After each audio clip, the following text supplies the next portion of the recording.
Rain hammered down as the river swelled into a raging current. In the darkness, a German shepherd mother fought against the rope digging into her neck, her 3 pups shivering helplessly on the bank. When the smallest, trembling with fear, yet driven by courage, darted into the storm to seek help, fate shifted. A battle between man, dog, and the unforgiving water unfolded, each second a fight for life. What happened next would test loyalty, strength, and the will to survive. Will hope rise from the storm, or will the river claim them forever? The storm had been building all evening, gathering its strength as dusk slipped into night. By the time darkness settled fully over Harbor Springs, the sky was a canvas of restless clouds, torn apart by flashes of white lightning. Rain fell in endless sheets, hammering rooftops, pooling across cracked sidewalks, and running in rivulets down every slope of the old mill district. The air carried the sharp scent of gasoline and wet iron, the atmosphere heavy with a tension that seemed to press down on the very bones of the city. The canal was no longer a gentle ribbon of water. It had become a beast. The current surged against the concrete embankments with a force that rattled loose stones and sent sprays of filthy water into the night air. Waves slapped the sides like hands pounding a drum, their rhythm frantic and merciless.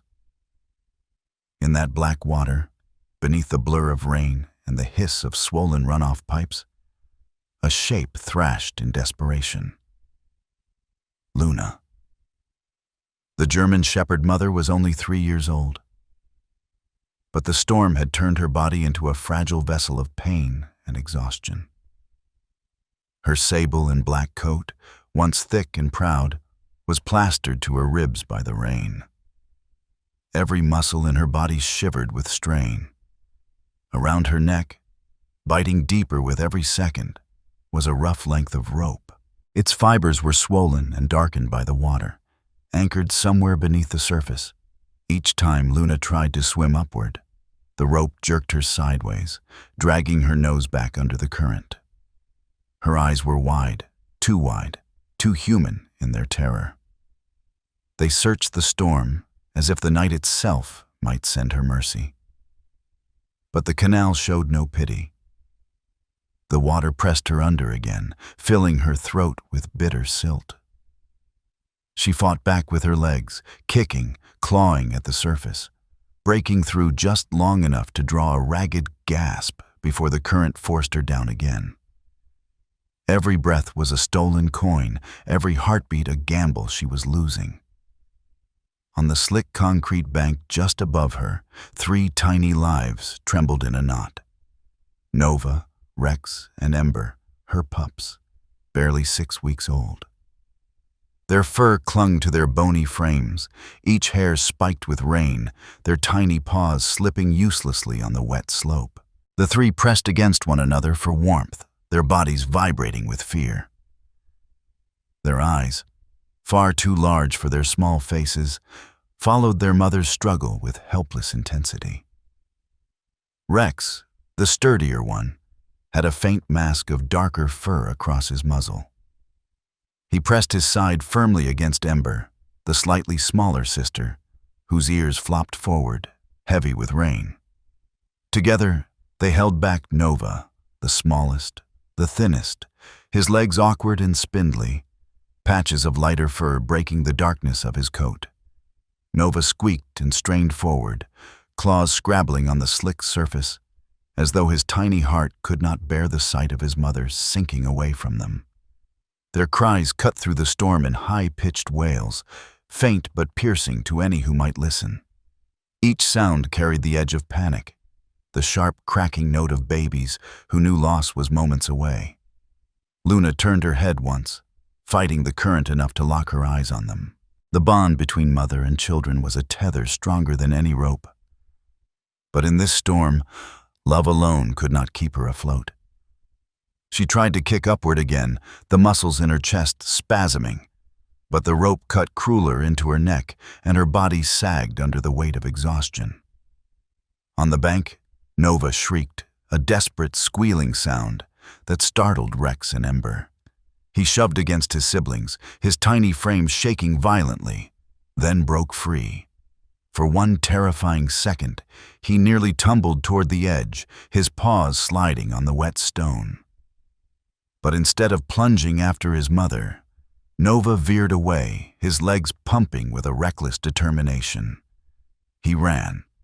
It was not the stride of a strong pup, but the staggering scramble of something half broken, half miracle. His paws splashed through puddles. His belly brushed the wet ground, his head low as though the rain itself tried to pin him down. Each breath rattled in his small chest. But still, he ran. Behind him, Rex and Ember wailed louder, their cries echoing across the canal. They watched their brother vanish into the darkness, their small bodies swaying, unsure whether to follow or cling to the only ground they had. Luna, submerged again, did not see Nova leave. Her eyes burned with the sting of river silt, her lungs screamed. She twisted her body, jerking against the rope until it tore at her skin. For a fleeting instant, her muzzle broke the surface again. She coughed water, the sound swallowed instantly by the rain. She tried to bark, but the sound came out as a broken choke. A gasp swallowed by the storm, the canal roared back in answer. Above, headlights of passing cars streaked across the bridge, blurs of white and red against the curtain of rain. Wipers beat frantic rhythms, but none slowed. Behind their tinted glass, drivers turned up radios, shook heads at the weather, and sped past. Not one looked down at the life struggling beneath them. Nova ran into that indifference, his tiny body vanishing into shadows, broken only by the glow of street lamps. His claws clicked faintly on the wet pavement as he followed some instinct deeper than fear. The instinct to save his mother, to find something stronger than the storm. His cries were weaker now, breath wheezing between each squeal. But he pressed on, disappearing into the night. Back at the canal, Luna's body thrashed once more, weaker than before. The rope held. The current surged. Her chest heaved in uneven bursts, and her paws cut frantic shapes into the water that gave her nothing in return. Her gaze lifted again to the bank, to the two tiny forms of Rex and Ember pressed together, shaking, their eyes pools of raw despair. It was a gaze full of sorrow and promise, as if she were whispering to them, "Stay alive. Don't let go." The storm answered with thunder, rolling low and long, drowning the city in its fury. Every detail of the night seemed sharpened by cruelty. The rain did not fall. It slashed, striking the surface of the canal with relentless fury. The wind did not blow. It screamed, tearing through the branches of sparse trees, bending traffic signs until they groaned. Even the concrete seemed hostile, slick and shining like glass, waiting to betray the paws of pups too small for such a world. Luna's body struck the embankment once, hard enough to make her yelp. A sound muffled under the roar. The rope yanked her sideways, cutting off the cry before it fully left her throat. The fibers ground into her skin, leaving raw burns beneath the fur. Pain lit her muscles, but survival blazed hotter. She kicked again, breaking the surface just long enough to taste air mixed with rain before the water dragged her down. On the bank, Ember whimpered, pushing her nose into Rex's damp fur. Her eyes blinked furiously against the sting of rain, but she did not look away from her mother. Rex stood as firm as his tiny body allowed, pressing shoulder to shoulder with her. Together they formed a trembling wall. Two frail sentinels against the night, their gaze locked on Luna. But Nova was gone. The absence cut sharper than any blade. Their brother's cries faded into the storm until only the canal's roar remained.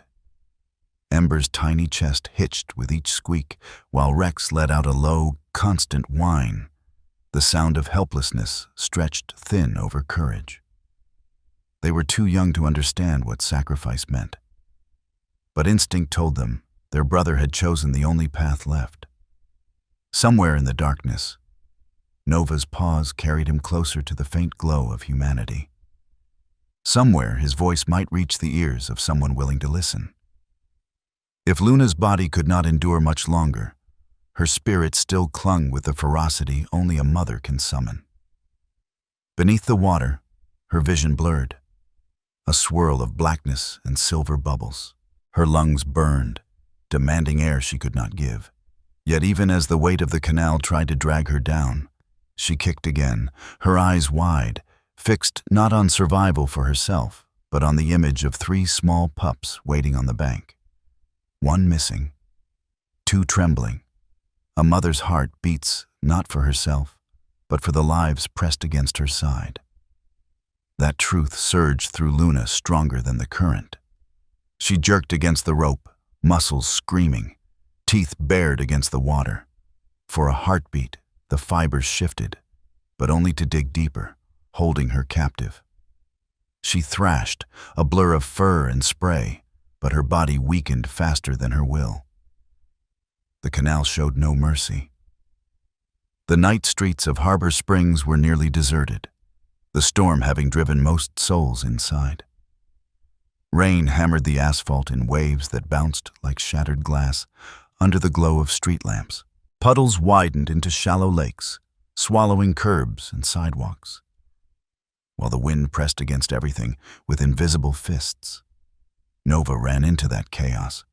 His body was a trembling scrap of fur and bone, his paws slapping frantically against the wet pavement. Every few steps, he stumbled, his legs splaying out awkwardly, but each time he rose again, driven by something greater than fear. His cries pierced the night, high, desperate, broken squeals that seemed too fragile to carry over the roar of the storm. Yet they did, and someone heard. Ethan Ward had been walking with his head bowed against the rain, his hood pulled low, shoulders hunched beneath a battered field jacket. He was 35, broad-shouldered but lean, the kind of build honed by years of labor and combat, then softened slightly by exhaustion. His boots slapped in rhythm against the slick sidewalk as he made his way home from another long shift at the warehouse. For most people, the storm was an inconvenience. For Ethan, it was noise that felt almost familiar. The howl of wind, the hammer of rain. It wasn't so different from the cacophony of distant artillery or the drumming of helicopter blades. The world outside had been trying to quiet him since his return, but storms always woke something restless inside. He paused at an intersection, waiting for the light even though no cars passed, when the sound reached him. A squeal, sharp and shrill, carried faintly over the storm's roar. He frowned, straightening. It came again, thinner this time, but unmistakable. Not machinery, not the groan of wind. An animal, a puppy. His gray-green eyes narrowed under the dripping brim of his hood. Without thinking, he turned toward the sound, his boots splashing through waterlogged streets. He followed the desperate squeals until, through the curtain of rain, a tiny figure came into view. Nova. The pup stumbled directly into his path, his legs splaying on the slick concrete before he collapsed in a shivering heap. His small chest heaved, his cries fading to whimpers as though his body had finally reached its limit. Ethan crouched instantly, his knees creaking, hands scarred from calluses stretching toward the fragile creature. "Easy, easy, little one," he muttered, his voice rough but steady. Nova blinked up at him with wide, dark eyes, water streaming down his small face. His entire body vibrated with cold and fear, yet when Ethan's hands scooped him up, the pup pressed against his chest as though clinging to the only solid ground left in the world. The soldier's heart clenched. He didn't ask where the pup came from. He didn't need to. The weak squeals, the way the pup twisted in his arms as though begging him to follow. It was enough. Ethan straightened, his jaw tightening. "Show me," he whispered. And Nova did. Despite his trembling body, the pup wriggled in Ethan's grasp, turning his head toward the canal. His small cries grew frantic again, his paws batting weakly as though urging urgency. Ethan didn't hesitate. His boots pounded against the pavement, carrying him toward the river district where the storm hit hardest. The roar reached him before the sight did. The canal was swollen beyond its banks, a surging black artery through the city. The closer Ethan drew, the more violent the sound became, until it drowned even the hammer of the rain. His stomach knotted. He had heard this sound before, in other rivers, in other lands, when swollen waters took soldiers faster than bullets ever could. As he reached the embankment, his eyes sharpened through the storm's veil. Then he saw her, Luna. The German shepherd mother thrashed against the current, her body half submerged, dragged sideways by a rope buried deep into the canal's depths. Her muzzle broke the surface in a gasp before being pulled under again, water exploding in sprays around her. Every movement screamed of desperation, every second a war against death. On the bank just above her, two tiny pups clung together, Rex and Ember. Their bodies were pressed so tight they looked like one trembling shadow, their cries cutting through the storm in hoarse, broken wails. Ethan's chest clenched. His breath caught, and for a moment, he was not in Harbor Springs. He was back overseas, kneeling in the mud of a riverbank while voices shouted behind him, rifles cracking, the current pulling a comrade out of reach. The same helpless thrashing, the same choking sounds, the same hollow stare of someone fighting against an end they didn't deserve. The past slammed into the present, but this time Ethan moved. He set Nova down beside his siblings, the pup collapsing into their trembling knot. Then he charged forward, sliding down the slick concrete slope until his knees struck the cold surface at the water's edge. "Hold on," he shouted, his voice torn raw by the wind. The smell of river rot and oil burned his nose as he pressed himself forward, his palms scraping against wet concrete. He reached for the rope.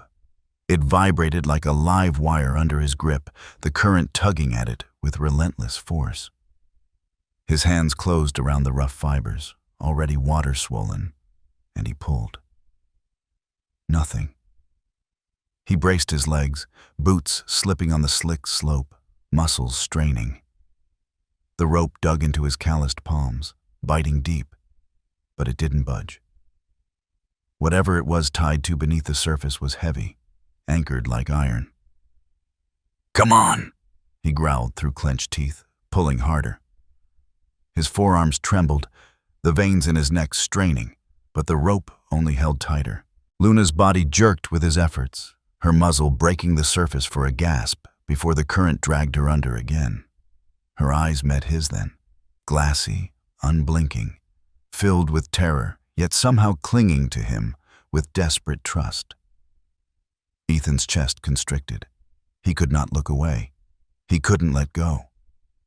"You're not dying here," he rasped. "Not like this." He leaned farther, pressing his chest against the cold concrete, stretching until his fingertips brushed her soaked fur. His heart pounded. His breath came ragged, and still the current tore her away just as his grip neared. He cursed under his breath, the sound swallowed by thunder. The pups shrieked behind him, their cries stabbing at his resolve. The smallest, Nova, exhausted but refusing surrender, yelped again, a sharp plea that pierced Ethan's ears like a command. He pulled once more, his shoulders burning, his back screaming with strain. The rope didn't move. His breath caught in his throat, and for a moment despair threatened to drown him as surely as the canal drowned her. Ethan's vision blurred with more than rain. He saw faces. Men lost in rivers half a world away, comrades pulled from his grip by currents too strong, too merciless. He heard the silence afterward, the ringing quiet when the shouting stopped and the water carried away what couldn't be saved. That silence had followed him home, lingering in the hum of his refrigerator, in the whistle of wind through cracked apartment windows. It lived in his chest like a ghost, whispering of failure. Not again. His jaw locked. He slammed his fist against the concrete, the pain sparking through his bones, but grounding him. He wrapped his hands tighter around the rope, ignoring the raw bite in his palms. Every muscle in his body trembled, every nerve screamed, but he refused to release.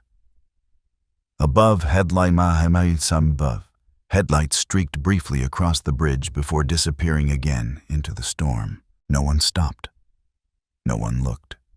It didn't matter. Here, at the edge of the canal, it was him and her. One soldier and one drowning mother. One rope, one chance. Ethan pulled again, his chest heaving. His breath came in ragged bursts, his lungs burning as though he too were underwater. He could feel her slipping, her kicks weaker, her eyes dimmer. Panic clawed at him, but underneath it, something steadier rose, a soldier's instinct. The refusal to let the line break while another life depended on it. He pressed his forehead to the cold concrete, whispering through clenched teeth. "Stay with me. Stay with me, girl. Don't give up." Luna's ear twitched faintly, as if the words reached her even through the storm. The canal surged again, slamming her body into the embankment. Ethan nearly lost his grip, catching himself only by jamming his elbow hard against the surface. His jeans were soaked through, his palms raw, his entire body vibrating from the effort. Still, he held. Behind him, the pups cried louder, their voices weaving with the storm's howl, fragile but unyielding. It was a chorus of desperation, the sound of life refusing to vanish quietly. Ethan closed his eyes against the rain, and with everything he had left, pulled once more. The rope felt like fire in Ethan's palms. Every pull tore his skin raw, each second stretched into an eternity. Luna's body jerked weakly in the black water, her muzzle breaking the surface only long enough for a gasp before the current dragged her under again. His own chest ached as though he were drowning beside her. The pup's cries stabbed at his ears, sharp, desperate notes rising above the storm. Nova's thin squeal wove with Ember's trembling whine and Rex's hoarse bark, their small chorus an unrelenting plea. Save her. But Ethan's arms were shaking, his strength faltering, his vision blurred with rain and exhaustion. He could not lose her. Yet the rope was an anchor welded to the river's depths. Then, through the roar of the storm, came footsteps. Fast, decisive, splashing against puddles from the road above. Ethan twisted his head. A figure barreled down the slope, rain cascading off a navy uniform. The reflective strips on the sleeves glimmered under the fractured light of a street lamp. His badge flashed once, blurred by raindrops, before his boots struck the embankment. Officer Mason Hale. He was tall, lean but wiry, his frame shaped by years of patrol shifts and restless vigilance. Dark hair plastered to his forehead, eyes the color of storm-tossed steel. Mason carried an air of stern steadiness. Even through the rain, his gaze sharpened instantly on the scene. Ethan sprawled at the edge, gripping a taut rope.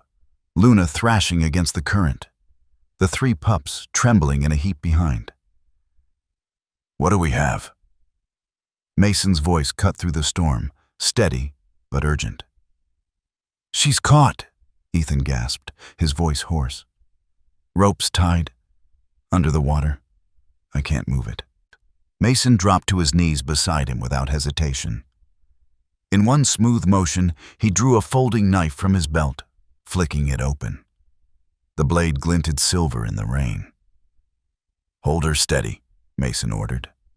He leaned forward, trying to wedge the blade between the rope and Luna's throat.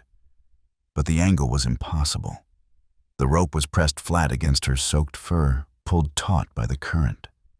The steel kissed fibers but could not cut deep enough without slicing her flesh. Mason's jaw clenched. "Not from here," he muttered, pulling back. His eyes scanned the water, calculating. "She won't last another minute." Ethan's voice cracked from strain. "I know," Mason replied, low but unwavering. "Then we don't waste it arguing." He stripped off his rain-heavy jacket, tossing it onto the embankment. His boots thudded against the concrete as he kicked them free. Cold bit through his trousers, but he didn't pause.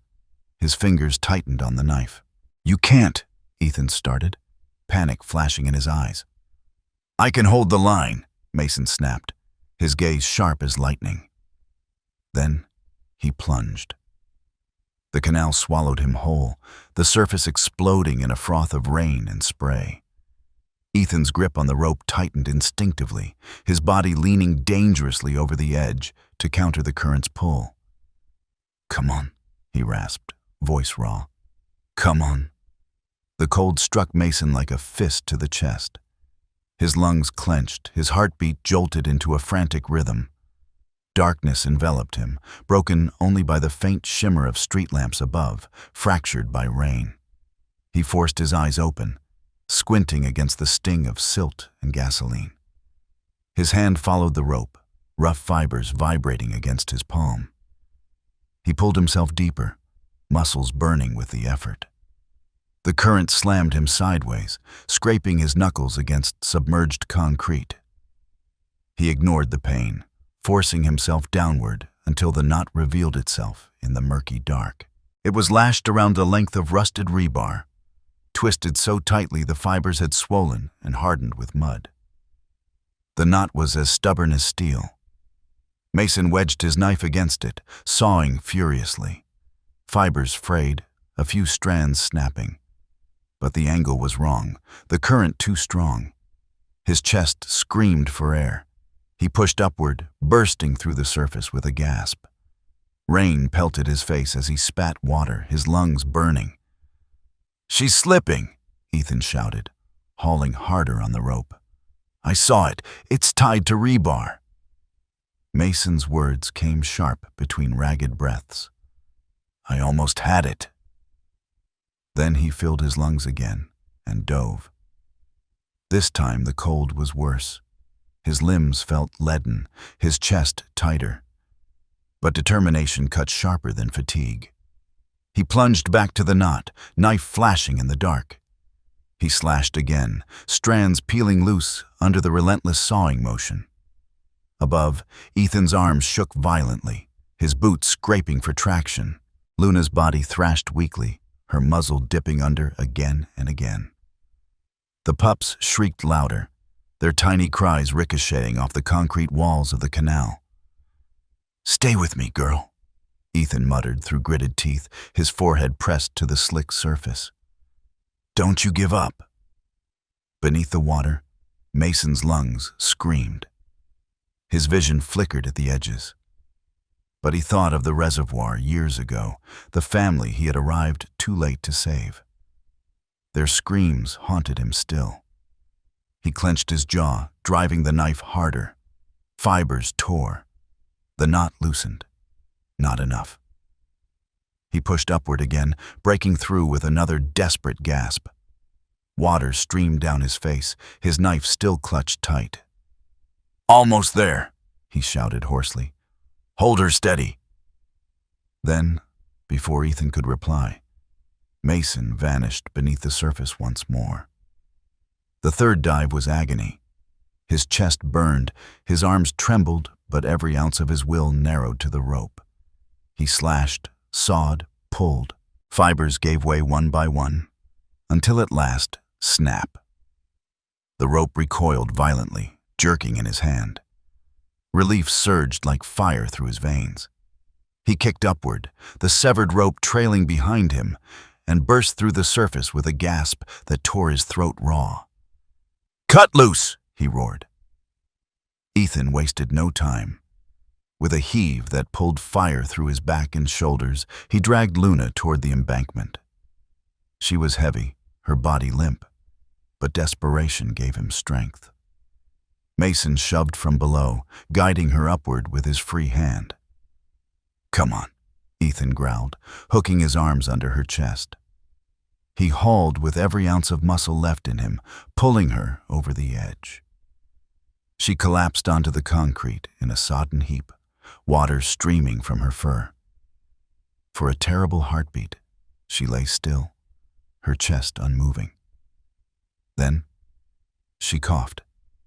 A weak, rattling sound. But enough. Her sides rose faintly, shallow but steady. "She's breathing," Mason gasped, scrambling onto the embankment beside them, his body shaking from cold and exertion. He pressed a hand to her ribs, nodding once with grim certainty. The pups shrieked with joy. Nova, Rex, and Ember bolted forward, their tiny claws clicking against the concrete. They pressed against their mother's soaked fur, their bodies trembling with relief. The smallest, Nova, climbed onto her muzzle, licking furiously, his broken cries softening into whimpers. Luna's eyes fluttered open. For the first time that night, they held no terror, only exhaustion and recognition. She turned her head weakly toward her pups, her tongue brushing against Nova's fur. Ethan sat back, his chest heaving, watching the reunion with a heaviness in his throat he could not explain. His palms stung, raw from rope burns, his arms still quivering. Yet as the pups pressed close, as Luna lifted her head faintly to nuzzle them, something inside him loosened. A knot he hadn't realized he was carrying began to unravel. Mason slumped beside him, his wet uniform clinging to his frame. His breath came in ragged bursts, but his eyes were steady as he watched. "If I'd been a minute later," Mason began, then let the words fade. "You weren't," Ethan said quietly. Their eyes met, a silent acknowledgement passing between them. Two strangers bound by one desperate battle against the storm. The storm had softened by the time Ethan and Mason carried Luna and her pups through the sliding doors of the small veterinary clinic. Rain still streaked the windows, but the furious roar of thunder had retreated, leaving only the quiet patter of drizzle and the heavy smell of damp earth outside. Inside, fluorescent lights buzzed faintly above rows of cabinets and stainless steel counters. The sterile scent of antiseptic mixed with the faint musk of animals, a contrast to the chaos they had left behind at the canal. Luna lay limp in Ethan's arms, her sodden fur clinging to his jacket. Her chest rose in shallow, uneven movements, each breath fragile as glass. The three pups were tucked against Mason's chest, their tiny bodies trembling, whimpers escaping in uneven bursts. Nova was still clinging to his mother's scent, his nose pressed against Mason's damp sleeve. "Here!" A woman's voice broke through the quiet hum. Dr. Evelyn Cross appeared from a side door, tall and composed despite the late hour. Her silver blonde hair was tied back in a loose bun, and her sharp blue eyes swept over the scene with clinical precision. She wore a white coat spotted faintly with old stains, sleeves rolled up to the elbows. Though her face carried the lines of long hours and heavier burdens, her movements were steady, practiced. "Put her here." Evelyn guided Ethan toward a steel examination table. The metal surface was already prepped with clean towels and a warming blanket that radiated faint heat. Ethan laid Luna down gently. She stirred faintly, her body twitching as if even the contact of cloth sent shocks through her system. Her eyes fluttered open, glassy and dim, before sliding shut again. "She's barely holding on," Ethan said, his voice low, almost apologetic, as if he felt responsible for her failing breaths. "We'll see what's left to work with," Evelyn replied briskly. She leaned down, placing a stethoscope against Luna's chest. Her brows furrowed at the faint, irregular rhythm. Weak, but present. Mason placed the pups into a small basket near the heater. They tumbled together in a trembling knot, their damp fur steaming faintly as warmth began to seep back into their tiny frames. Their eyes followed every movement across the room, ears twitching at every sound. Evelyn's hands moved quickly but gently, parting the wet fur around Luna's neck. "Rope burns," she murmured. "Deep. Some tissue damage. We'll need antibiotics to fight infection." She pressed lightly along Luna's ribs, wincing faintly when the shepherd groaned. "Bruising. Possibly cracked ribs. We'll confirm later." Her gaze softened briefly as she placed a hand over the dog's head, stroking the damp fur once. "You fought hard, girl.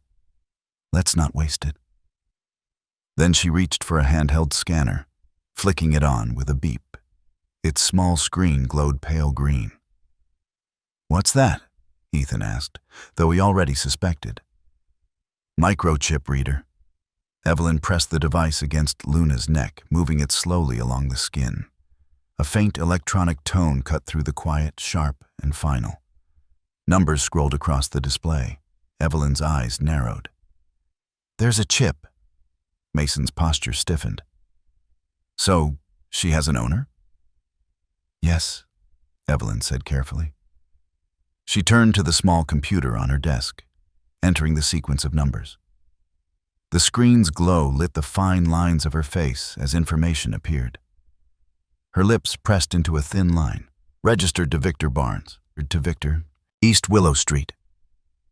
The name seemed to fall like a weight into the sterile air.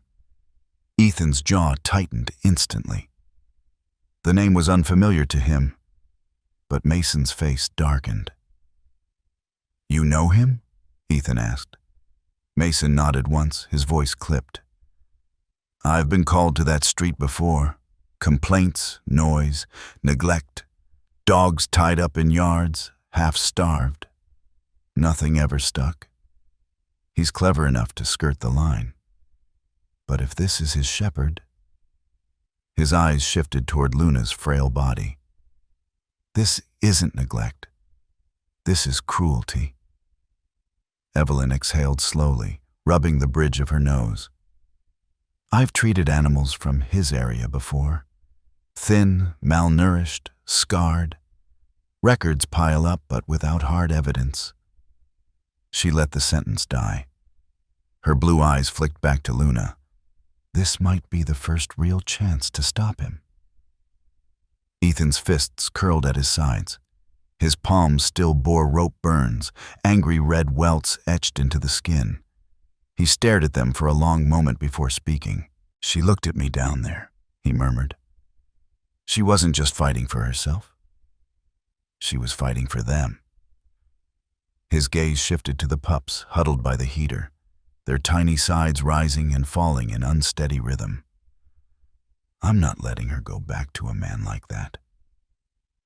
Evelyn wrapped Luna in fresh blankets, tucking them gently around her ribs.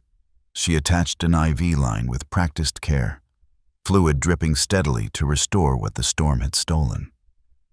The hum of the heater filled the room, carrying the faint scent of warmed cotton. Ethan sat on a bench against the wall, his elbows resting on his knees, shoulders sagging with exhaustion. His gray-green eyes never left Luna. Mason stood near the door, arms crossed, his wet uniform still clinging to him. He looked like a man carved from the storm itself, his expression unreadable, but his gaze unyielding. The pups began to calm. Their trembling eased as warmth seeped into their bodies. Ember let out a tiny sigh and tucked her head under Rex's chin. Nova, stubborn as ever, kept his eyes fixed on Luna's form, his small body pressed against the edge of the basket as if willing himself closer. The room was quiet, but heavy, each breath filled with unspoken tension. Outside, the drizzle tapped against the windows like hesitant fingers. Inside, time slowed to the fragile rhythm of Luna's breathing. Mason finally spoke, his voice low but edged with steel. "Victor Barnes, if he tied her and left her in that canal, we're not just talking about neglect anymore. That's deliberate." Evelyn nodded. "But proving intent is another matter. The chip ties her to him, yes. But it doesn't prove who put her there." "It's enough to start," Mason said. His fists unclenched only to tighten again. "I've seen too many cases slip because no one fought hard enough. Not this time." Ethan's voice was quieter, but no less certain. "Then we fight." Evelyn looked between them. Two men cut from different worlds, but bound by the same resolve. Her eyes softened briefly, though her tone remained clinical. "I'll file the initial report. With her injuries, with his record, animal control will have to respond. It may not be fast, but it will begin the process." "Not fast enough," Ethan muttered. But he leaned back, his jaw set. Hours passed slowly. The storm outside faded into a mist, leaving the world smelling of wet asphalt and earth. Inside the clinic, the heater hummed steadily. Ethan dozed briefly, his head dipping forward, only to jerk awake each time Luna stirred. Mason never sat, his posture a quiet sentinel near the door. Evelyn moved between them and the patient, her steps efficient, her voice a calm anchor in the sterile air. At one point, Luna shifted weakly, her muzzle turning toward the basket of pups. A faint whine escaped her throat. "She knows they're here," Evelyn said softly. Ethan rose, lifting the basket and placing it gently beside Luna on the table. The pups scrambled instantly toward her warmth, climbing onto the blanket, pressing themselves against her side. Luna exhaled a faint, rattling sigh, her tongue brushing over Nova's head. The sight broke something in Ethan's chest. He swallowed hard, blinking against the sting in his eyes. "They were ready to throw themselves into the water for her," he murmured. "I've seen soldiers with less courage." Mason glanced at him, his gaze softened briefly. "Sometimes the smallest fights are the fiercest." The clinic was quiet except for the hum of the heater and the occasional clink of stainless steel as Dr. Evelyn Cross moved between counters. The storm outside had softened into mist, leaving the windows streaked and opaque. Luna lay on the table wrapped in clean blankets, her breathing shallow but steadier. Her 3 pups pressed against her side as if they had no intention of letting her out of their reach again. Ethan sat nearby, hunched forward, elbows on his knees, his eyes fixed on the family with a weight that suggested he might never allow himself to look away. Mason stood at the door, arms crossed, posture rigid, his uniform still damp from the canal. He had the look of a man holding back a flood of emotions with the sheer force of discipline. The door creaked open, and a woman stepped inside, shaking droplets of rain from her hair. She carried a clipboard tucked under her arm and wore a navy jacket embroidered with the insignia of Harbor Springs Rescue. Isabella Reyes, the coordinator for the local rescue network, had the kind of presence that filled the small space immediately, tired, sharp, and deeply alert. Her eyes went straight to Luna and softened with recognition of suffering. She approached without hesitation, crouching down to meet the shepherd's dim gaze. "Oh, sweetheart," she whispered, her hand hovering briefly before brushing lightly across the damp fur. Luna stirred faintly, her muzzle twitching, but it made no effort to resist. Isabella's jaw tightened as she stood. "She's been through hell," she said, her voice low, but carrying across the room. "She's alive," Evelyn replied, moving closer. "Barely, but alive. We've stabilized her, but she has deep rope burns, bruising, possible cracked ribs. She'll need weeks to recover. And she has a chip," Evelyn added. Isabella's brows lifted. Registered? Evelyn gave a brief nod and typed the sequence into the computer. The glow of the monitor lit her face as the record appeared. The name seemed to thicken the air itself. Victor Barnes, East Willow Street. Mason muttered something sharp under his breath, the lines in his face tightening like wire pulled taut. Ethan looked at him, confusion mixing with the fatigue in his expression. You know him? Mason's eyes didn't leave the screen. I've been called to that street more than once. Complaints. Dogs tied in yards, half-starved, barking through the night. Each time we checked, he'd cleaned up just enough to get away with it. Nothing ever stuck. He's clever that way. Isabella pulled out her phone. Protocol requires I contact him. Let's see what he has to say. The room fell into tense silence as she dialed. Ethan rose slowly from the bench, his jaw tightening as though bracing for a blow. Mason shifted his stance at the door, eyes narrowing. Evelyn stopped what she was doing, arms crossed, gaze hard. The phone rang twice, then clicked. Yeah? The voice was rough, indifferent. Mr. Barnes, Isabella said, her tone calm but formal. This is Harbor Springs Rescue. I'm calling regarding a German Shepherd registered under your name. She was found injured and is currently receiving treatment. There was a pause, then a grunt that sounded more like annoyance than concern. So? If she's gone, that's one less mouth to feed. Ethan's fists clenched instantly, his shoulders coiling. Mason's lips pressed together, the kind of line that concealed fury beneath restraint. Isabella's grip tightened on the phone, but her tone remained even. She's alive. Barely, but alive. Another pause, a dismissive laugh crackled through the speaker. Don't want the trouble. Keep her if you want. I'm not paying a damn cent. Got better things to do than babysit some useless mutt. The line went dead. For a moment, the only sound was the heater humming and Luna's shallow breaths.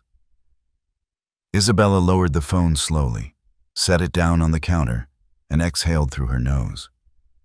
Her eyes flicked to Ethan and Mason. What did he say? Mason asked, though his voice already carried the answer. Isabella's tone hardened.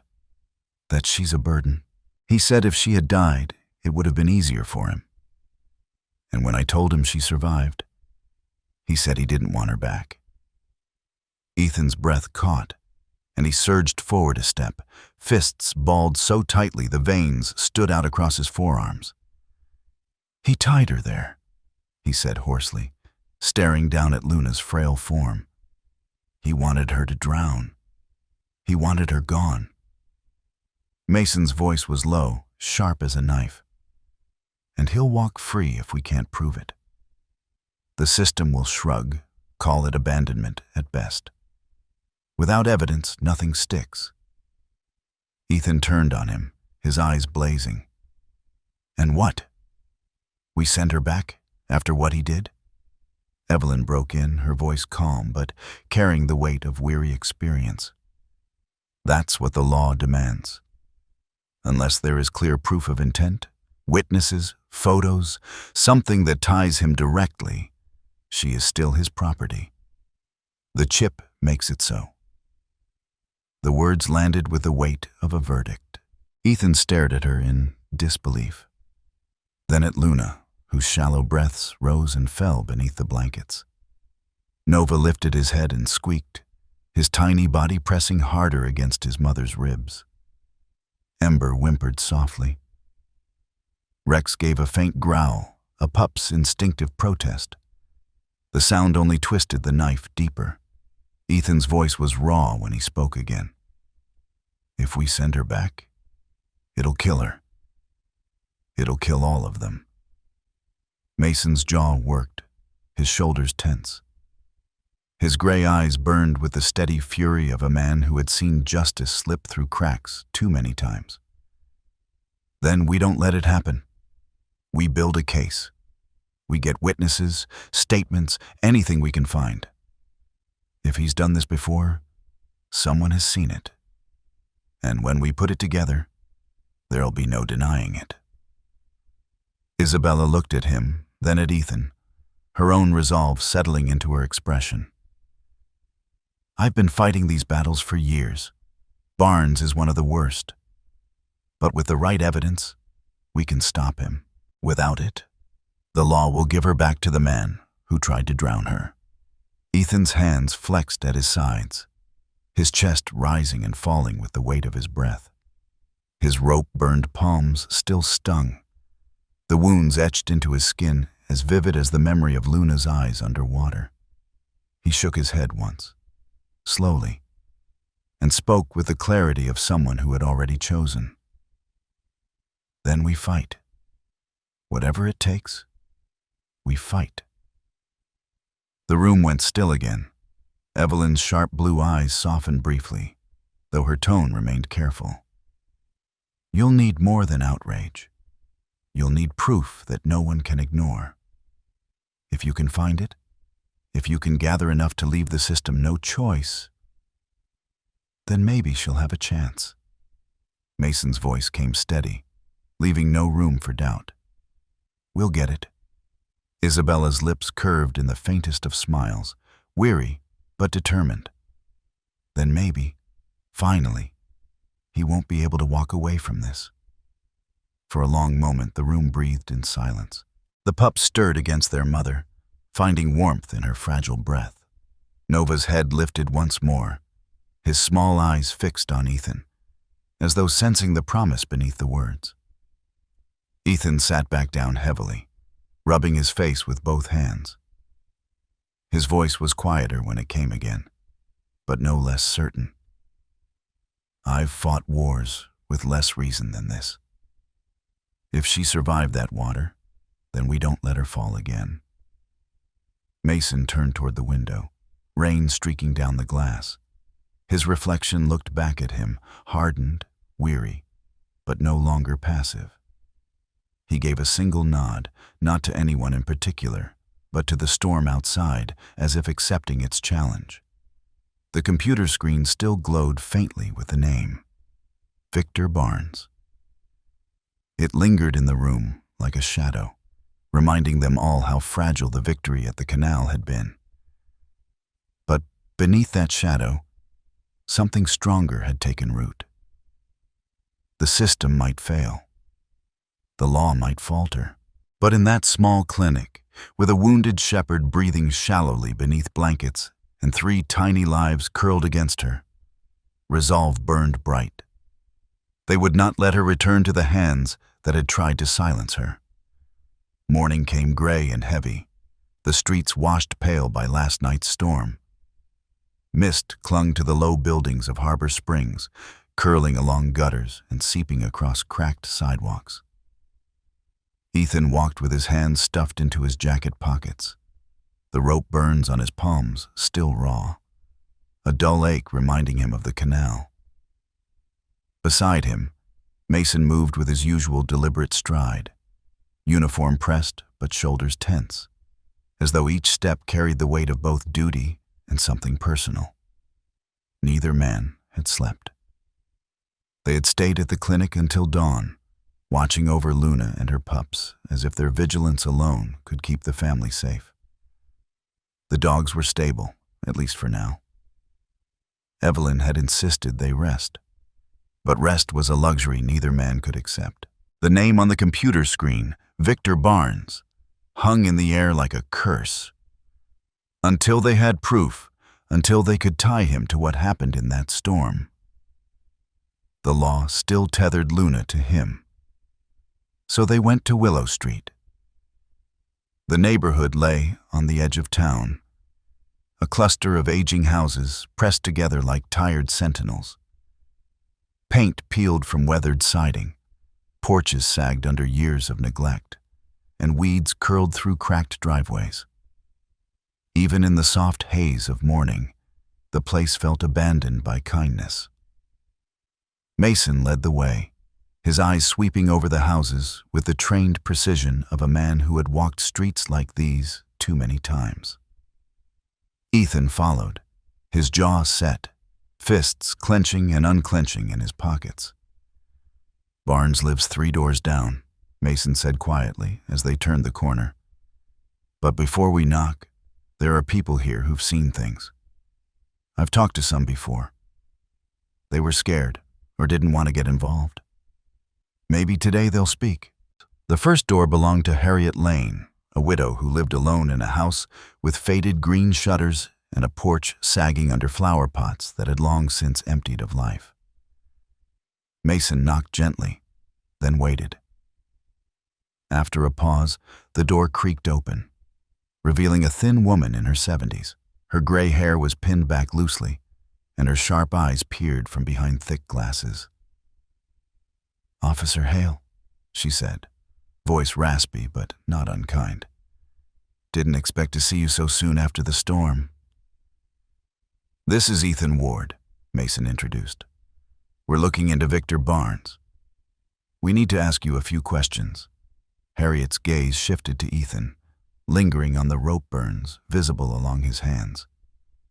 Something softened in her eyes, a flicker of recognition for pain carried without words. She opened the door wider. "Come in. I've got coffee. It's cheap, but it's hot." The inside smelled faintly of old wood and brewed grounds. The furniture was worn, but clean, every surface lined with framed photographs of a family that had once filled the house. Harriet moved slowly, pouring coffee into chipped mugs before lowering herself into an armchair. She folded her hands in her lap, her gaze settling on Mason. "I've seen what he does," she said without prompting. "That man doesn't deserve to own a dog." Ethan leaned forward. "What have you seen?" Her lips tightened. "I don't sleep much. I sit by the window at night. About a week ago, I saw him with that shepherd, the one you found, I reckon. He had her crammed into the back of his truck, tied so short she could barely move her head. She tried to lift it, gasping for air, and he slammed the door shut. Drove off like she was cargo." The words landed heavy in the small living room. Ethan's stomach clenched, his fists curling. Mason's jaw tightened, though he only nodded for her to continue. "I wanted to call someone," Harriet whispered, "but I didn't know who would listen. I thought maybe I imagined it. But then I heard her barking again 2 nights later, hoarse, strangled, like she was choking. It stopped all of a sudden, too sudden. And then..." Her voice faltered. She shook her head. And then silence. Ethan's throat burned. He pictured Luna in that truck, the rope cutting into her neck, her eyes wide with panic, the sound of her breath stolen. He swallowed hard, forcing the image down. "Would you be willing to say that on record? Give a statement?" Harriet's hands trembled faintly, but she nodded. "If it keeps him from hurting her again, yes. I'll speak." Mason inclined his head with quiet gratitude. "Thank you, Mrs. Lane. It matters more than you know." They left her house with the echo of her words weighing heavily between them. Outside, the mist clung to their clothes, the street still damp from the storm. Ethan exhaled sharply, the breath steaming in the cold. "One witness," he said. "But it needs more." Mason nodded once, already turning toward the next house. Carl Dempsey lived 2 doors down, a middle-aged man with a square jaw and a perpetual scowl etched into his features. His yard was cluttered with tools, half-broken lawn equipment, and the occasional chew toy scattered near the fence where his terrier barked at their approach. Mason raised a hand in greeting. "Carl." The man grunted, pulling a rag from his pocket to wipe grease from his hands. His terrier growled low at Ethan before settling back, tail stiff. "What's this about?" Carl asked, his eyes narrowing.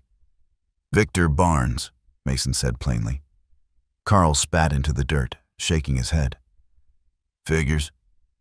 Ethan stepped closer, his voice even but edged with something harder. We're looking for anything that shows what he's done to his dogs.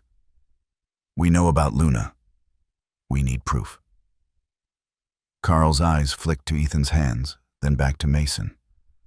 I've seen him toss dogs like trash. Had a pair of mutts a few years back. Left them tied in the yard. No food, no water. Neighbors complained for weeks. Then one day they were just gone. No one knows what happened. Wouldn't surprise me if he dumped them the same way. Would you testify to that? Mason asked. Carl shrugged, but his scowl deepened into something grim. Yeah. I've got nothing to lose, and I'm tired of watching him get away with it. My terrier's the only dog on this street he hasn't tried to steal or starve. The terrier barked sharply, as if to underline his words. Ethan felt a surge of grim relief. Two voices now. Two pieces of the puzzle that could build into something undeniable. He looked at Mason, who gave a single, firm nod. As they walked back toward the corner, Ethan finally let the weight of it settle. She has people behind her now, real voices. He can't drown that out. Mason's gaze was fixed ahead, his stride steady. We'll need more, but it's a start. Barnes has hidden behind silence for too long. If the neighbors speak, if the pattern shows, we can make the case. Ethan exhaled, the knot in his chest loosening just slightly. For the first time since pulling Luna from the canal, the fight no longer felt impossible. It was still uphill, still fraught with shadows. But there was a path. The mist thickened as they left Willow Street behind, the houses fading into silhouettes. But the words of Harriet Lane and Carl Dempsey stayed with them, sharp as beacons in the fog. Two witnesses, two truths, enough to keep moving forward. They walked in silence for a while, both men lost in thought.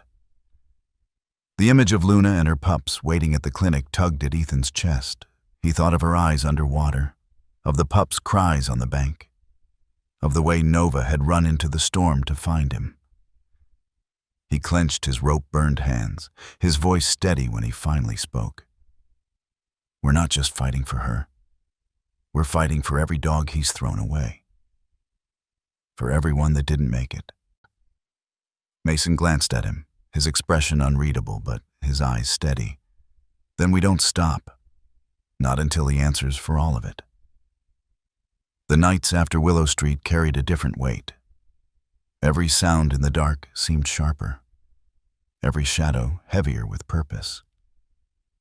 Mason and Ethan moved quietly through the edges of East Willow, their presence unmarked but deliberate. They had agreed, if Barnes was careless enough to show his hand, they would be ready. Mason had experience with stakeouts. Long hours spent in parked cars or behind windows waiting for movement. Ethan had the discipline of a soldier, the patience to hold still even as fatigue pressed against his ribs. Together, they formed a strange pair, one hardened by the structure of law, the other by the chaos of war. But both carried the same thread of resolve that had pulled Luna from the water. They waited in an unmarked sedan borrowed from the precinct. The heater was low, humming faintly. Windows cracked enough to keep the glass from fogging. Mason sat behind the wheel, his eyes fixed on the faint glow of Barnes's porch across the street. Ethan leaned back in the passenger seat, arms folded, the rope burns on his palms still red even days later. For hours, nothing happened. The street was quiet. The houses hunched together in silence. The terrier 2 doors down barked once and then went still. A curtain twitched in Harriet Lane's window before settling again. Time moved like sludge, slow and clinging. Then movement. Barnes emerged from his house just past midnight, a heavy-set man with a thick beard and the careless posture of someone convinced the world would never hold him accountable. He wore a stained jacket and carried something coiled in his hands. Mason's gaze sharpened. Ethan sat forward, his breath catching. The porch light struck the object just enough to reveal the frayed fibers of rope. Barnes walked across the yard, muttering to himself. He opened the lid of a rusted pickup parked in the drive and tossed the rope into the bed. The motion was casual, thoughtless, but the weight of it pressed against both men watching from the shadows. Mason's hand tightened around the small camera balanced against the steering wheel. The lens followed every movement, recording in silence as Barnes shifted the coil, adjusted it, and for a brief second, the knot was visible under the porch light. Ethan's chest seized. He leaned closer to the screen, heart pounding. The knot was distinctive, twisted crudely, but with a particular tuck, the same pattern he had pulled against with burning hands as Luna drowned beneath the canal's black water. "That's it," Ethan whispered, voice sharp with recognition. "That's the knot. The same one."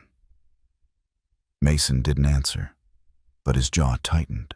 He kept the camera steady, capturing every detail until Barnes slammed the truck bed shut and walked back into the house. The porch light snapped off, returning the street to silence. For a long moment, neither man spoke. The only sound was the faint hum of the heater and the thud of Ethan's heart against his ribs. He pressed a hand against his forehead, forcing out a slow breath. "I can still feel it," he muttered. "The rope in my hands. The way she looked at me. Begging, fighting. That knot was cutting the life out of her." His words trembled at the edges, raw in a way he hadn't let himself sound since that night. Mason turned, his gaze steady, a quiet gravity in his voice. "And now, we have it on tape." The weight of those words sank in. For days they had carried only testimony, valuable but fragile in the face of a system that demanded proof carved in stone. Now they had something more, something that could not be brushed aside as rumor or perception. Mason closed the camera, tucking it safely into his jacket. He started the car, headlights still off, pulling away from the curb without drawing attention. Ethan sat back, but his chest still heaved with the memory, with the phantom pull of water and rope against his body. They drove in silence until the precinct building came into view, its windows glowing faintly in the dark. Instead of going inside, Mason turned onto a side street where the rescue office shared space with animal control. A single lamp burned in the front, the rest of the building sunk in sleep. But someone was waiting. Isabella Reyes opened the door before they reached it, her jacket thrown over her shoulders, her clipboard tucked under her arm as always. Her hair was loose now, damp from the mist, but her eyes carried the same sharp alertness. "Tell me you have something."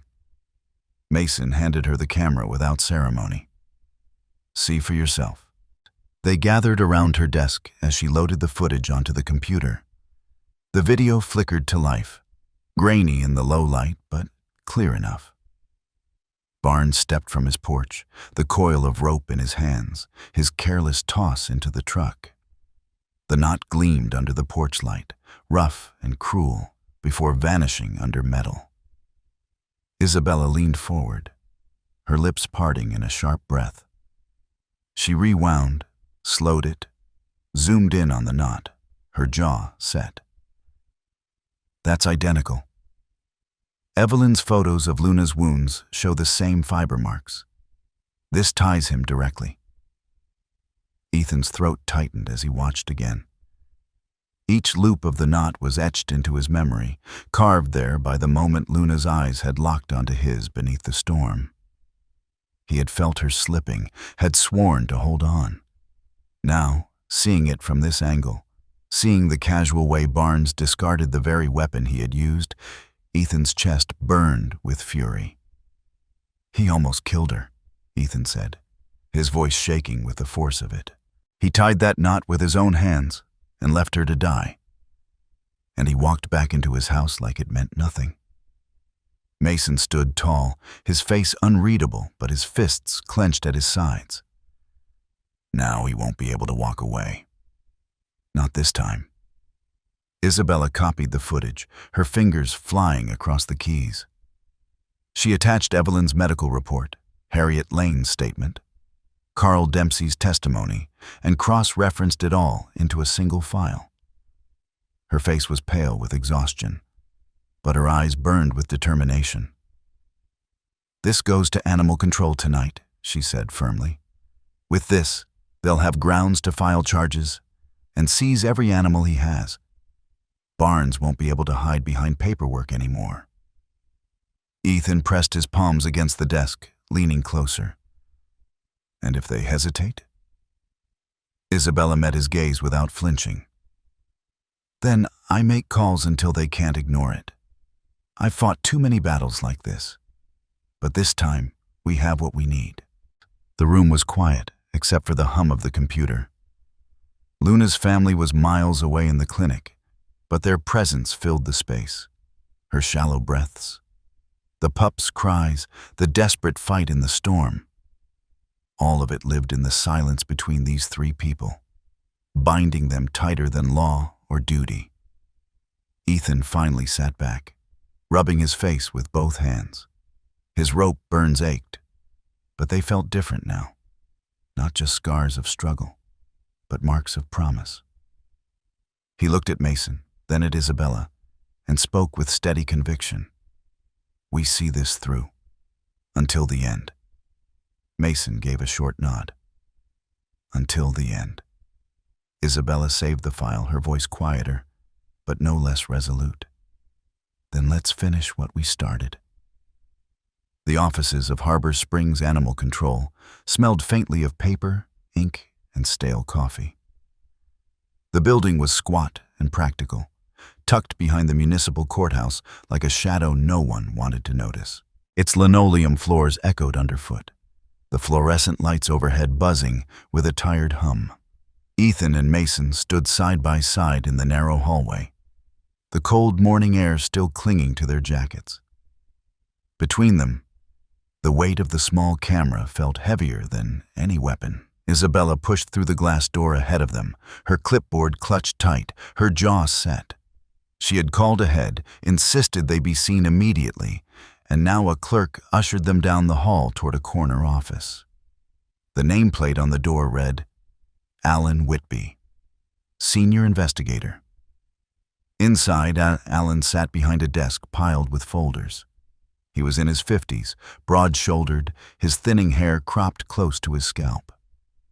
His eyes, a weary shade of hazel, carried the look of someone who had seen too many cases end in frustration. Still, when Isabella placed the folder in front of him and slid the camera across the desk, something sharpened in his expression. "Barnes again," he muttered, flipping open the file. His voice carried both recognition and disgust. "I've been waiting for the day his name came across my desk with more than rumors attached."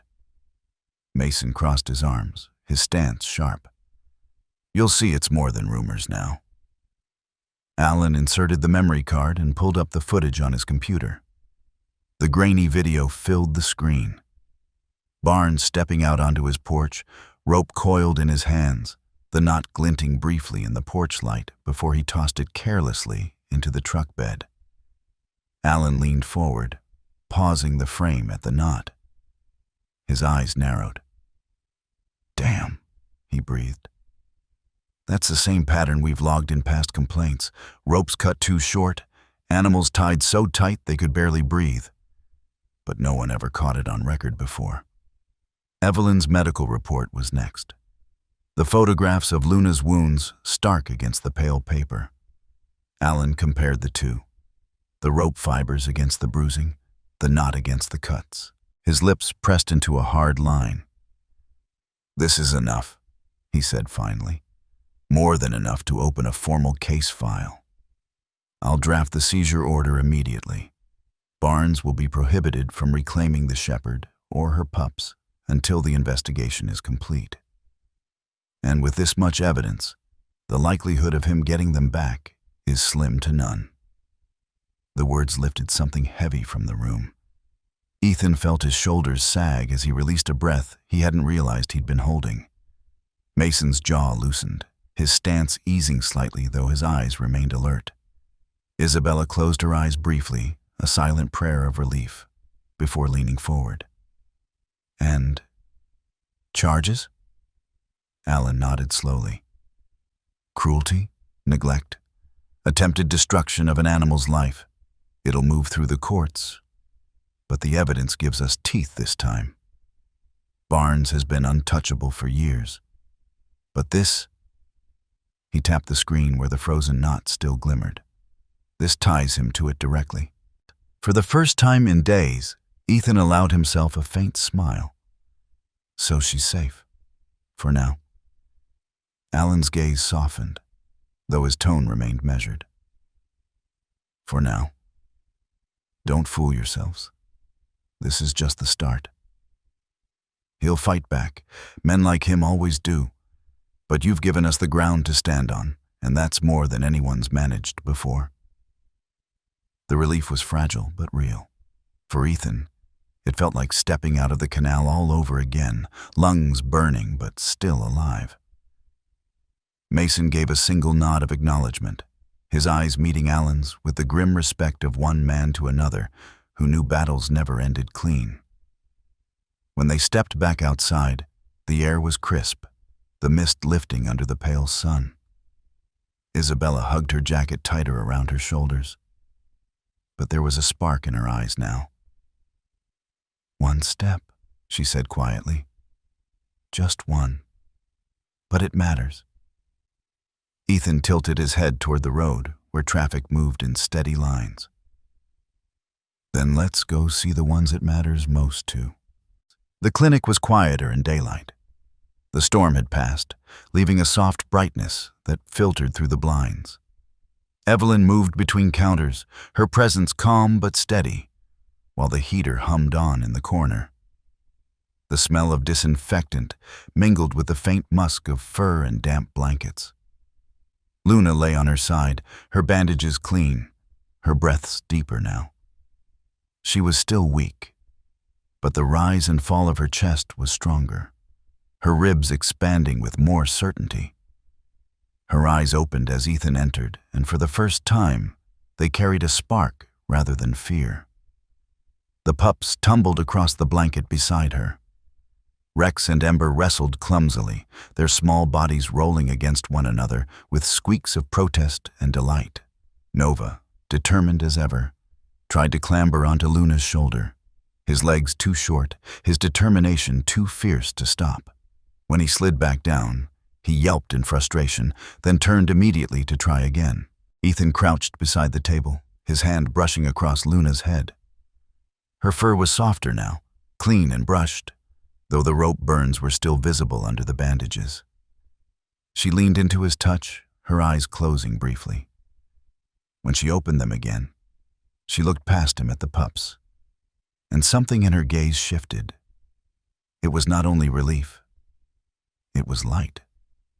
Mason stood at the door, watching silently. His uniform was neat now, his posture formal, but his eyes softened as the pups tumbled. Evelyn joined him, her arms crossed, her lips curving faintly at the sight. "She's healing," Evelyn said. "Faster than I expected. Dogs are resilient. When they know they're safe, they mend quicker than we give them credit for." "She knows," Ethan said quietly, still stroking Luna's head. "She knows they're safe now." Nova squealed suddenly, managing at last to climb onto Luna's shoulder. He puffed his chest proudly, his tiny body trembling with the effort. Luna turned her head, licking him once, and his tail wagged furiously as he tumbled back down. Rex and Ember pounced on him at once, rolling him into the blanket, their squeaks filling the air. The sound was small, fragile, but it was laughter all the same. Ethan's throat tightened. He remembered the canal, the black water, the moment he thought he would lose her. He remembered her eyes looking up at him, pleading, and the rope cutting into his hands. Now those same eyes glowed faintly with warmth as she watched her children play. It was a picture that rewrote the memory, that burned brighter than the darkness. Mason finally stepped forward, his voice low. Animal Control has filed the order. Barnes is barred from reclaiming her. For now, she's under official protection. Evelyn's relief was visible in the way her shoulders eased. Isabella, who had followed them in quietly, leaned against the counter, her eyes flicking toward the family on the table. "It won't stop him from trying," she warned. "But it means we've bought her time. And sometimes, time is all you need to build something stronger." Ethan nodded, his hand resting lightly on Luna's head. She leaned against it, her breath warm against his wrist. "Then we use the time. We make sure this isn't just survival. We make sure it's life." The pups tumbled again, squeaks filling the air. Ember yelped when Rex pinned her, then wriggled free and pounced on Nova instead. For a moment, all three collapsed into a pile of fur and sound, their small tails wagging wildly. Luna's eyes followed them, and when she looked back at Ethan, there was no mistaking the gratitude in her gaze. Hope, fragile but undeniable, had found its way into the room. That night, as the clinic settled into quiet, Ethan sat in the corner chair, watching Luna and her pups sleep. Mason had left to file his own reports. Isabella had gone back to her office. Evelyn was finishing charts in the back. The only sound was the steady rhythm of breathing, both canine and human. Ethan leaned forward, resting his elbows on his knees, his voice a whisper. "We'll see this through. I promise you." Luna stirred faintly, her ears twitching as though she heard. The pups shifted against her, small bodies pressed tight against her warmth. The town courthouse stood like an old sentinel at the edge of the square, its stone facade weathered by decades of storms and summers. On the morning of the hearing, the square was crowded, a hum of voices rising in the cool air. Reporters had gathered with notepads and cameras, curious neighbors clustered on the steps. And more than a few animal lovers stood holding signs painted hastily with words like "Justice for Luna." Inside, the air was tense, thick with the scratch of pens and the shuffle of papers. Wooden benches creaked under the weight of townsfolk who had come to see if the system would finally pierce the armor of a man long known for cruelty. At the front, the raised bench loomed under the town seal. Behind it, Judge Rebecca Alden sat, her black robes draped neatly, her hair tied back in a bun. She was a woman in her early 60s, sharp-eyed, her reputation for cutting through theatrics with a glance well known across Harbor Springs. Victor Barnes sat at the defendant's table, his bulk filling the chair as though it had been made too small for him. His beard was trimmed for the occasion, but his eyes darted restlessly, his lips curled in disdain. Beside him, his attorney, a thin man in a gray suit with a perpetual smirk, organized a neat stack of papers and whispered strategy. Barnes barely listened. His gaze roved the room, bristling at the sight of familiar faces who had come to watch him fall. Across from him sat Isabella Reyes with her clipboard, Mason in uniform, and Ethan, rope burns still faintly etched on his hands like scars of testimony. Harriet Lane, dressed in a modest navy dress, sat stiffly on the witness bench, her fingers twisting the strap of her purse. Carl Dempsey leaned back in his seat, arms folded, his terrier waiting faithfully at home, but his voice prepared to bite sharper than any dog's teeth. The bailiff called the room to order. Silence fell, broken only by the scrape of the judge's gavel. "This hearing," Judge Alden began, her voice steady, "concerns the matter of ownership and alleged cruelty regarding a German Shepherd, hereinafter referred to as Luna, and her 3 offspring. The court will hear testimony and review evidence before determining whether Victor Barnes retains legal claim. Barnes's attorney stood first, his voice smooth as oil. Your Honor, the defense maintains that while my client may not have always provided what some would call ideal care, there is no direct evidence tying him to the alleged attempt to drown this animal. Speculation and sentiment do not constitute proof. The microchip clearly identifies Mr. Barnes as the legal owner, and as such, these animals should be returned to him under existing law. Murmurs rippled through the benches. Judge Alden raised a hand for quiet, her eyes narrowing slightly. We will hear all evidence before making determinations. Isabella rose next, her voice clear and measured. Your Honor, what you will hear today is not speculation. You will hear eyewitness accounts, you will see medical records, and you will view video evidence linking Barnes directly to the tools of his cruelty. This is not sentiment. This is fact. The judge gestured. Proceed. Harriet Lane was called first. She walked to the stand slowly, her shoulders tight, her eyes darting briefly to Barnes before fixing firmly on the judge. After the oath, she spoke, her voice trembling but growing steadier with each word. I live across from Mr. Barnes, she said. One night I saw him put that shepherd into his truck. She was tied so short she could barely lift her head. She gasped for air and he shut the door, drove off like she was nothing. Later I heard her barking, hoarse, choking, and then silence. I knew something terrible had happened. I was too scared to call then, but I won't stay quiet now. Barnes shifted in his seat, muttering something under his breath. His attorney rose. Objection. Hearsay. Speculation about intent. Judge Alden fixed him with a glare. Overruled. The witness is recounting what she saw. Continue. Carl Dempsey followed. His tone was blunt, his words sharp. I've seen Barnes keep dogs chained in his yard with no food, no water. Left them there for days until they disappeared. I don't know where they went, but I know they didn't walk out alive. My terrier's the only dog on the block that man hasn't ruined. I'll swear to it. The attorney tried to twist his words, to cast doubt, but Carl's scowl never wavered. You can dress it up however you like, he snapped, but everyone here knows what he is. The tension in the courtroom thickened. Then Mason was called.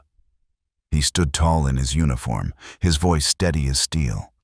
He recounted the night of the storm, the cries of the pups, the sight of Luna drowning, the dive into the canal to cut the rope.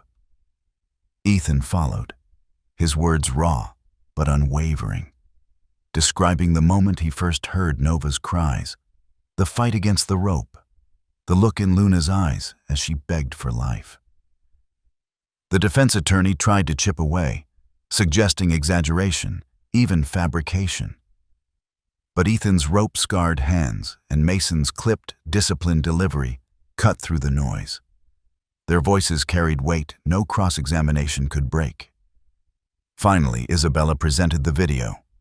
The grainy footage filled the screen as Barnes appeared with the coil of rope, the knot gleaming under the porch light before he tossed it into the truck bed.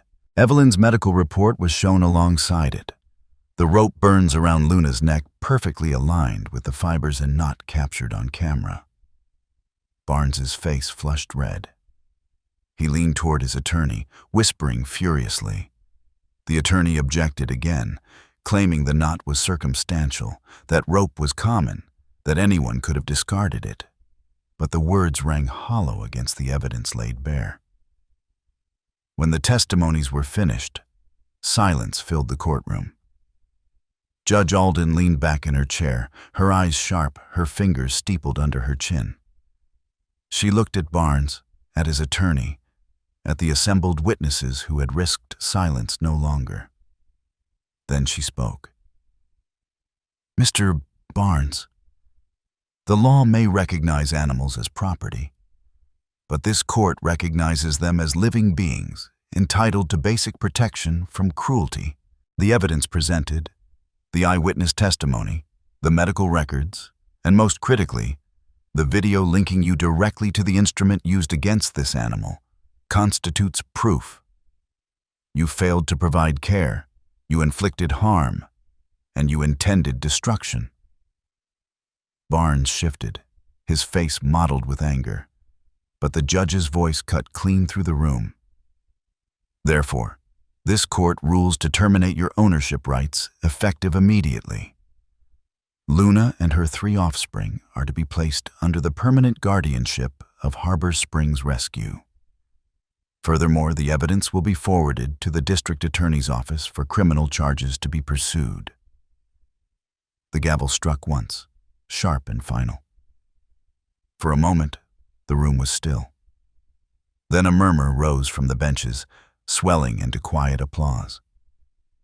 Harriet closed her eyes, tears slipping down her cheeks. Carl exhaled through his nose, his scowl softening. Isabella's grip tightened on her clipboard, relief breaking across her tired features. Ethan sat back, his chest heaving, a weight he had carried since the canal finally lifting. Mason's lips pressed into the faintest of smiles, a rare crack in the wall of his composure. Barnes shouted something, his chair scraping as he stood, but the bailiff's hand on his shoulder forced him back down. His words were drowned by the rising voices in the gallery, by the quiet triumph filling the old courtroom. Ethan looked at Mason, then at Isabella. His voice was low, but steady. "She's free." Mason nodded. "She's safe." Spring found its way back to Harbor Springs slowly, like a cautious guest entering a room. The storms that had battered the town gave way to softer rains, then to mornings washed with gold lights spilling across rooftops. In the clinic, where Luna and her pups had once clung to life, the air now carried the warmth of laughter and the sound of small paws scampering across tile. Luna had changed. The once thin shepherd whose fur had clung to her in damp, ragged tufts was now radiant. Her coat shone again, sable and bronze gleaming in the sun, her frame filled out with strength. Her wounds had healed into faint scars, reminders of a past she no longer carried like a burden. When she walked across the yard behind the clinic, her stride was proud, her ears high, her eyes clear and steady. The pups grew fast, tumbling into life with the reckless joy only the young could summon. Rex, the boldest, was always first to pounce, his sturdy frame crashing playfully into his sister's. Ember, with her quick darting movements, was the clever one, often stealing toys or sneaking treats before anyone noticed. And Nova, the smallest, still carried the fragile determination that had driven him into the storm that night. Though smaller, he was persistent, always trying to keep up with his siblings, always the last to give up the game. The yard became their kingdom. They wrestled in the grass, chased butterflies, barked at shadows, and fell asleep in untidy heaps beneath the sun. Families came often, drawn by word of mouth and newspaper stories that had painted Luna's survival as a small miracle. Children pressed their faces to the fence, laughing as the pups tumbled. Parents spoke with Isabella about adoption, their voices carrying excitement.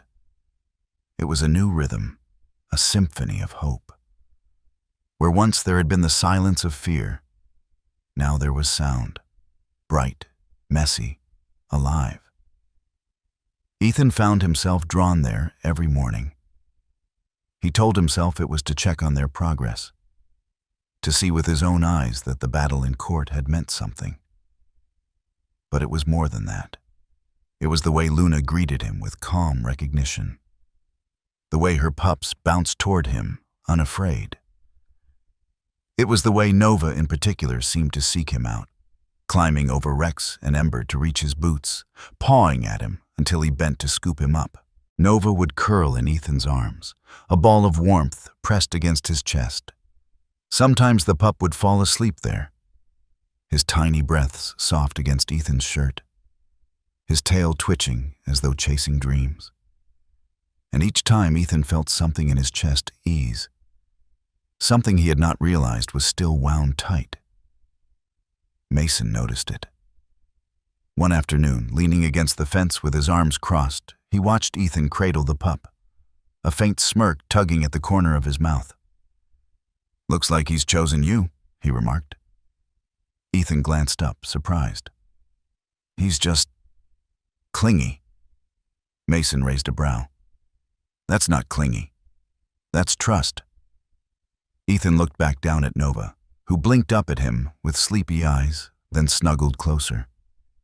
He exhaled, the corners of his mouth softening despite himself.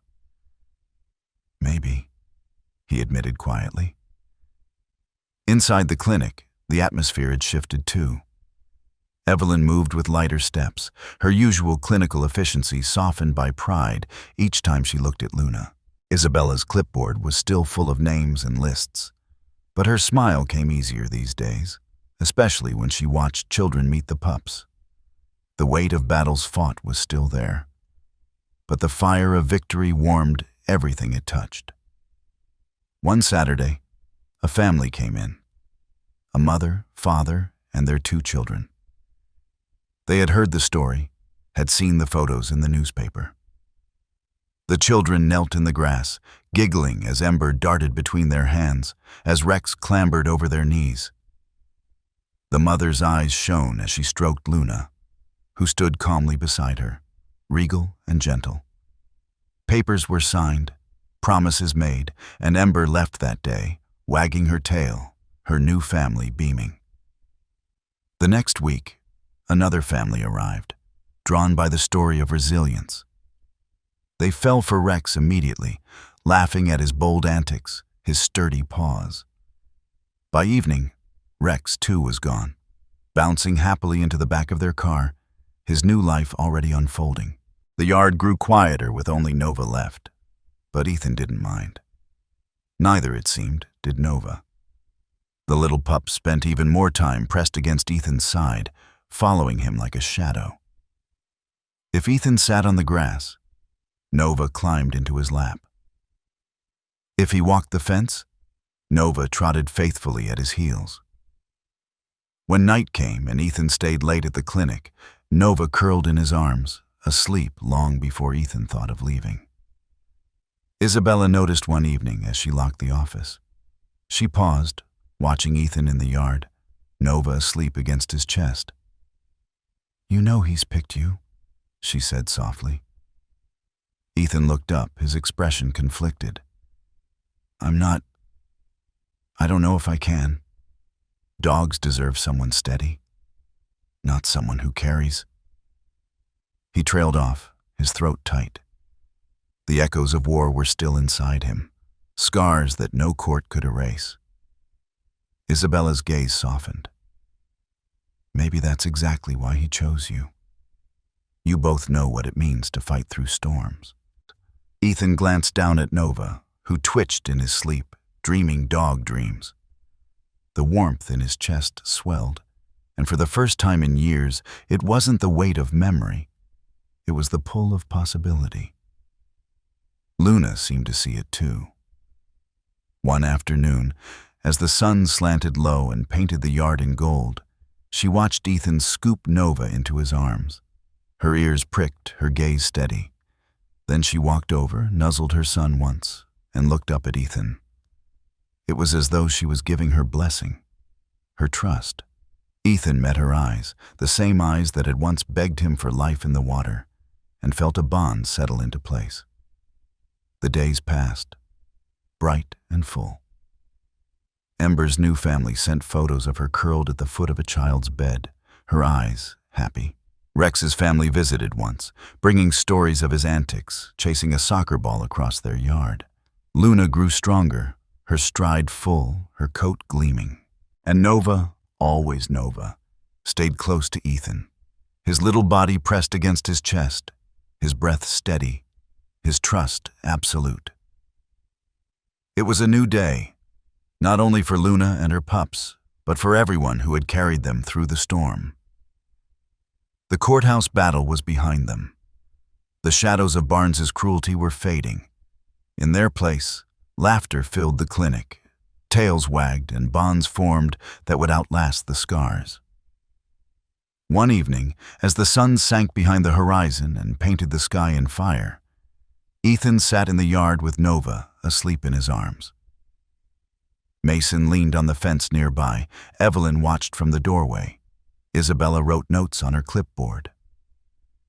Luna lay in the grass, her head lifted proudly, her eyes bright as she watched her last pup safe in the arms of the man who had fought for them all.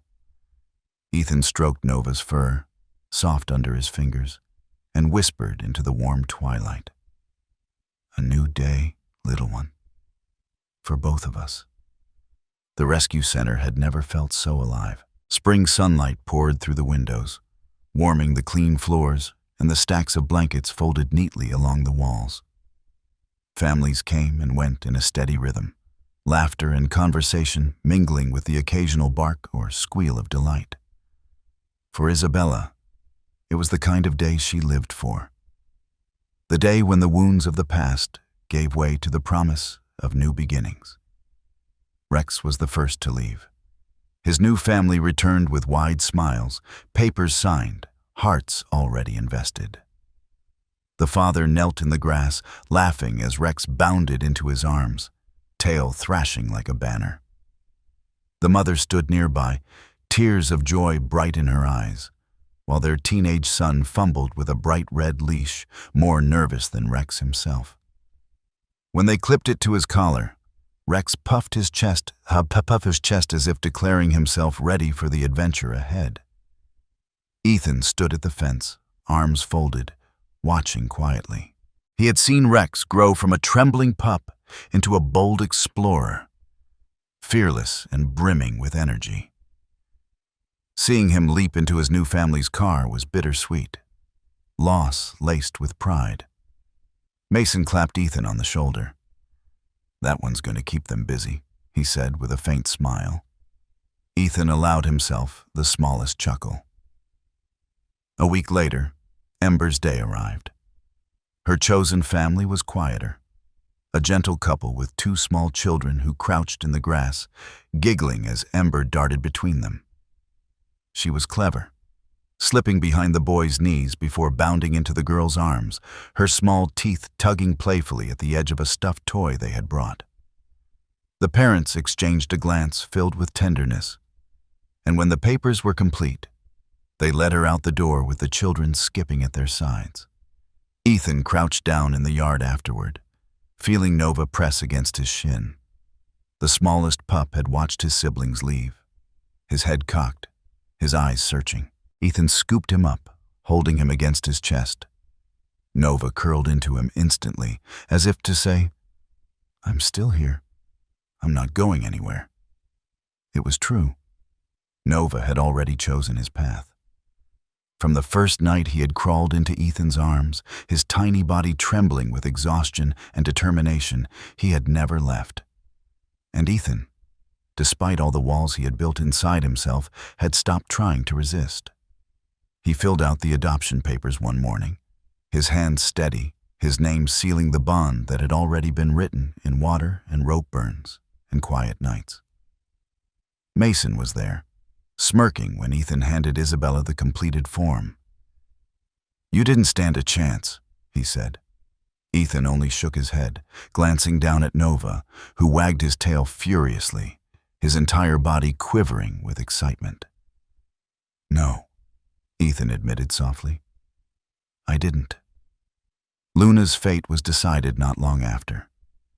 Though Ethan had wondered if he might keep her too, Luna seemed to sense her own path was different.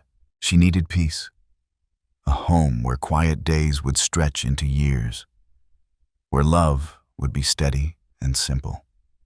That home came in the form of Eleanor Hayes.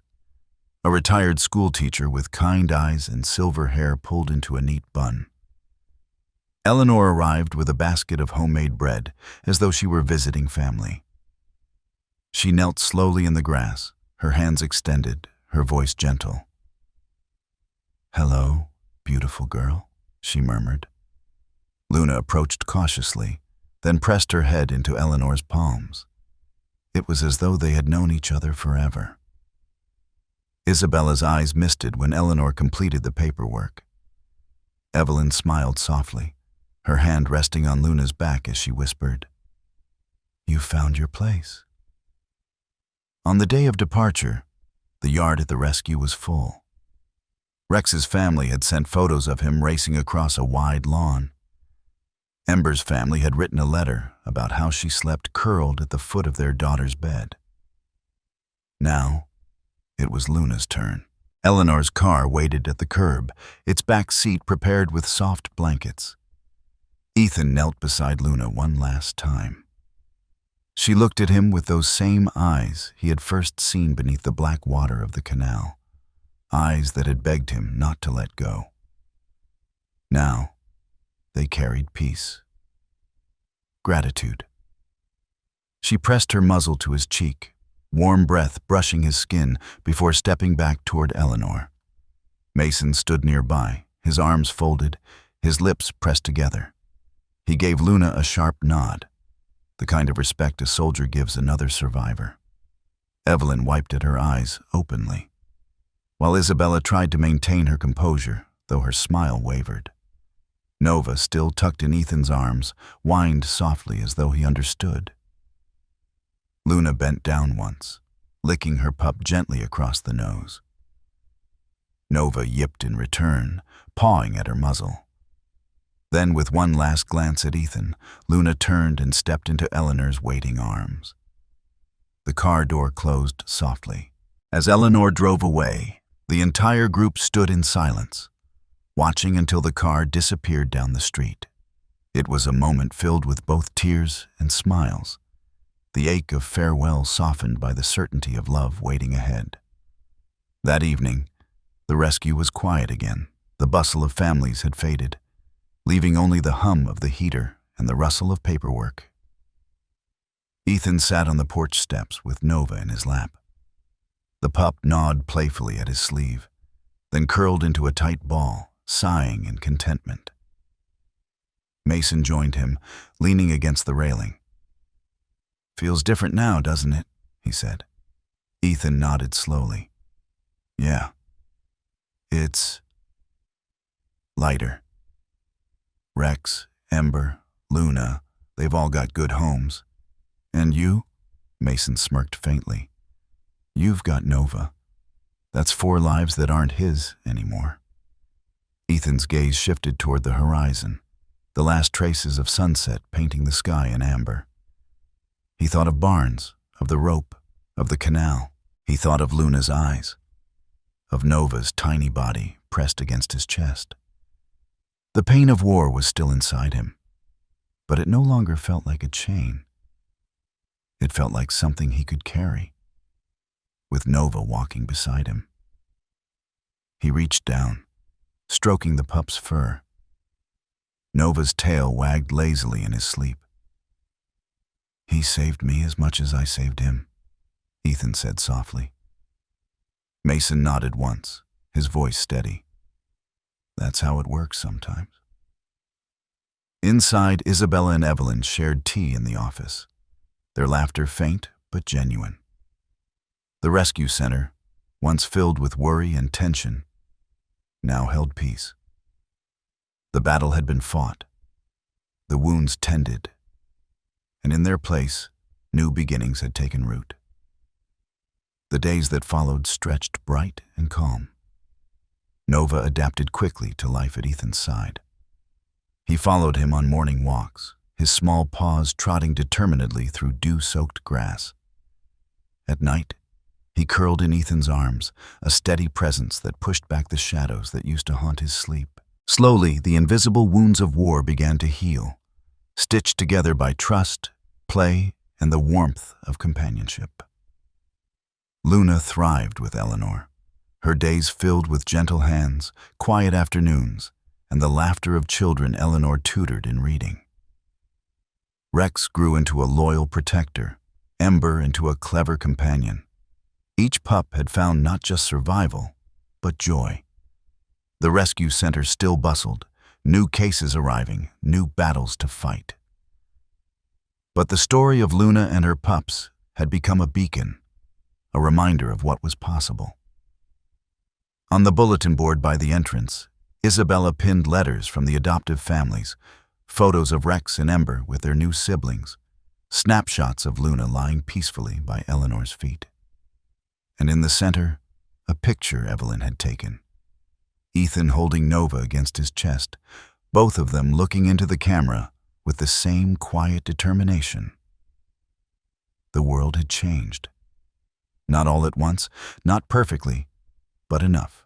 And on a warm spring night, as the stars blinked awake overhead, Ethan whispered into the silence, Nova's steady breath rising and falling against his chest.